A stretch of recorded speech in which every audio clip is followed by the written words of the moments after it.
नमस्कार दोस्तों, फिर से हाजिर हैं आप ही के लोकप्रिय चैनल ओम एस्ट्रो वास्तु में। दोस्तों, कुंडली कुंडली के 12 भाव होते हैं। 12 भाव में समस्त जीवन के वृत्तांत लिखे होते हैं। अगर सूर्य इन 12 भावों में बैठते हैं तो क्या फल देंगे, इस पर आज विचार करते हैं।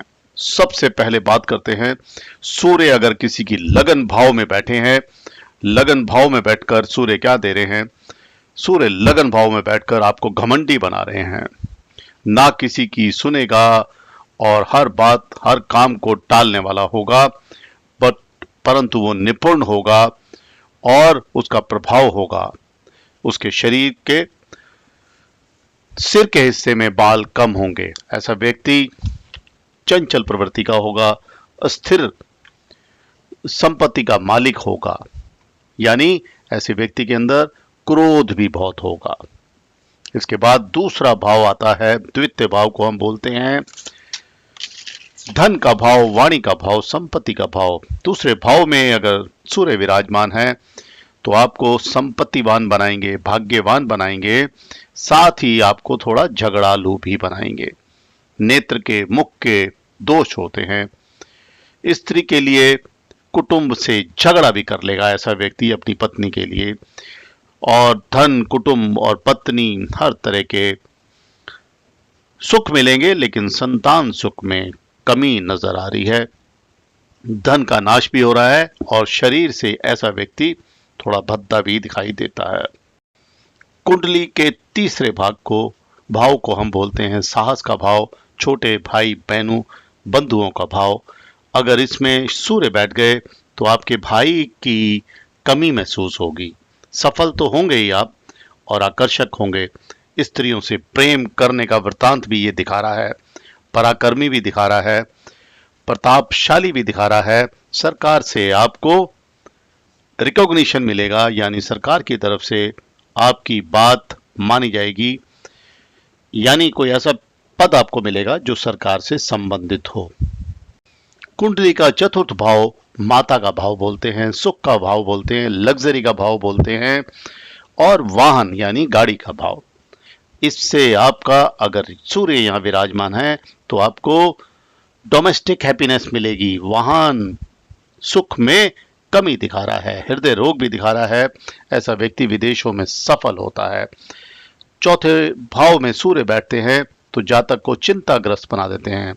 सुंदर तो वो होता ही है, पितृधन का भी नाश करने वाला होता है, भाइयों से बैर रखने वाला होता है, और उसके अंदर एक बात और होती है, गुप्त विद्या और इस तरह की उसके अंदर छद्म की आदतें होती हैं। वाहन सुख उसको जरूर मिलता है। पंचम भाव कुंडली का संतान का भाव, ज्ञान का भाव, रोमांस का भाव है। पंचम भाव में अगर सूर्य बैठे हैं तो एक पुत्र तो जरूर होगा। ऐसा व्यक्ति पढ़ाई में बहुत उत्तम होता है। ऐसे व्यक्ति के बचपन में काफी दुखों का सामना करना पड़ता है। पंचम भाव में सूर्य होने के कारण जातक की अल्प संतान यानी एक ही बच्चा होता है, लड़का होने के चांस होते हैं। बुद्धिमान होता है ऐसा व्यक्ति। ऐसा व्यक्ति क्रोधी भी होता है, लेकिन सदाचारी होता है, गंदे कामों में लिप्त नहीं होता। इसके बाद छठा भाव आता है। छठे भाव को अच्छा भाव नहीं मानते हम, ऋण का भाव मांगते हैं।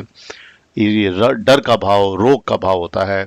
अगर इस छठे भाव में सूर्य विराजमान है तो शत्रुओं पर जीत दिलाते हैं आपको। आप प्रसिद्ध व्यक्ति बन सकते हैं।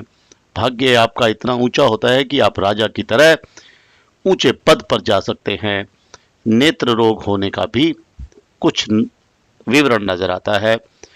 कभी भी जिसके छठे भाव में सूर्य होता है वो डरता नहीं है, निडर होता है, और अपनी जाति बिरादरी में हटकर कोई ऐसा कार्य करता है कि उसकी प्रशंसा हर जगह होती है। छठे भाव में सूर्य होने से जातक शत्रुनाशक यानी शत्रुओं का नाश करता है, परंतु माता के लिए कष्टकारी होता है। ऐसे व्यक्ति छठे भाव में जिसके होता है सूर्य, वो न्याय करने वाले होते हैं। इसके बाद आता है भाव सप्तम भाव, सातवां भाव कुंडली का। इसको विवाह का भाव बोलते हैं, जीवन साथी का भाव बोलते हैं। सातवें भाव में सूर्य अगर विराजमान है तो ऐसे व्यक्ति का अपनी पत्नी से हर समय कलेश रहेगा, झगड़ा रहेगा। ऐसा व्यक्ति बहुत ही स्वाभिमानी होता है और उसको चिंताओं का भी बहुत प्रॉब्लम होती है।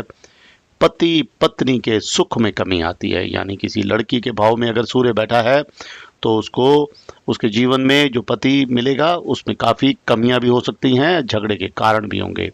सातवें भाव में सूर्य बैठकर आपको दरिद्र बना रहा है, रोगी बना रहा है, अपमानित भी कर रहा है, साथ साथ यौन रोग भी दिखा रहा है। और बहुत बार देखा गया है सप्तम में अगर सूर्य बैठ के पीड़ित है और नीच ग्रह के साथ बैठा है, नीच का सूर्य है, यानी सातवीं तुला राशि में अगर विराजमान है, तो ऐसे व्यक्ति की शादी का भी बहुत झमेला रहता है, कई बार वो शादी नहीं हो पाती।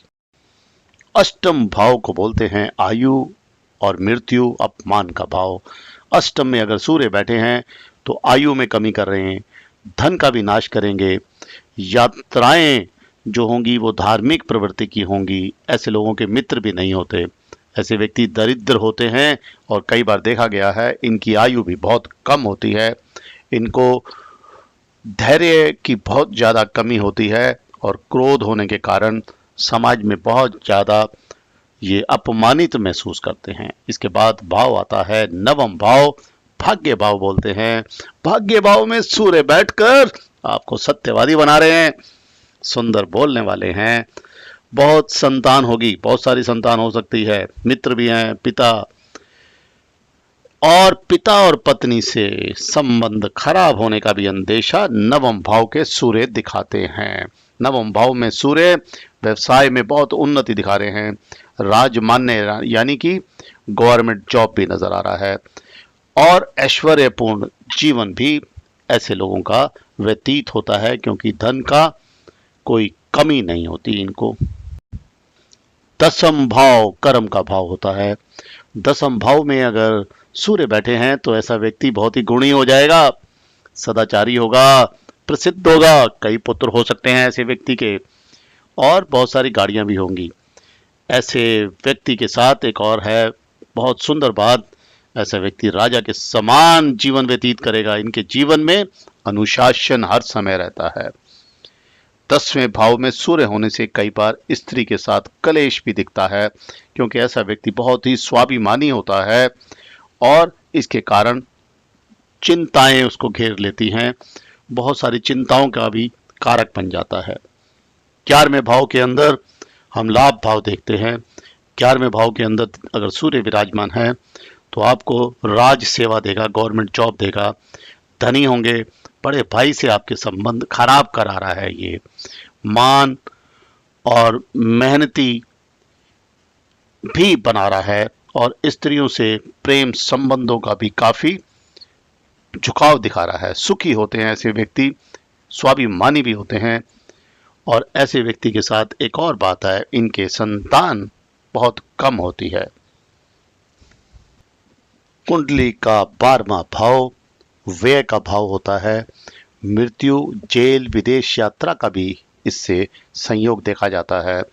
अगर यहाँ पे सूर्य विराजमान है 12वें भाव में किसी व्यक्ति के, तो ऐसा व्यक्ति बहुत ही उदासीन होगा, मानसिक रोगी होगा, नेत्र के रोग होंगे और ऐसा व्यक्ति बहुत ज़्यादा खर्चीला भी होगा। पर स्त्रियों पर इसका दिमाग जाएगा, उसके कारण ये खर्चा करेगा। धन और संतान की कमी होगी और कई बार द्वादश में अगर सूर्य पीड़ित होता है या शत्रु राशि में हो, नीच राशि में हो, तो व्यक्ति विकलांग भी होता है। दोस्तों, आप हमारे चैनल को पसंद करते हैं, बहुत बहुत धन्यवाद। जिन मित्रों दोस्तों ने अभी तक चैनल को सब्सक्राइब नहीं किया, निवेदन करूंगा दोस्तों सब्सक्राइब करो, बेल आइकन का बटन दबाओ। धन्यवाद। नमो नारायण।